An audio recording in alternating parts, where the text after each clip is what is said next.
నడవడం ద్వారా ఎన్నో కొత్త విషయాలను నేర్చుకోవచ్చని నిరూపిస్తున్నారు మహారాష్ట్రలోని నందూర్బర్ అటవీ ప్రాంతానికి చెందిన విద్యార్థులు.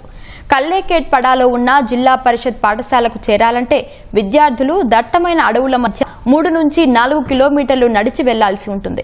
అయితే ఈ సమయాన్ని సద్వినియోగం చేసుకోవాలనుకున్న అక్కడి విద్యార్థులు పాయి పాయి పడే పద్ధతిని ఆచరణలోకి తీసుకొచ్చారు. ఇందులో భాగంగా గణిత లెక్కలతో పాటు పద్యాలను లయబద్ధంగా చెబుతూ నడకను కొనసాగిస్తున్నారు. ఉపాధ్యాయుల సహకారంతో మొదలుపెట్టిన ఈ ప్రయోగం విద్యార్థుల్లో ఉన్న భయాలను తొలగించడం సహా కొత్త పాఠాలను నేర్చుకునేలా చేస్తోంది.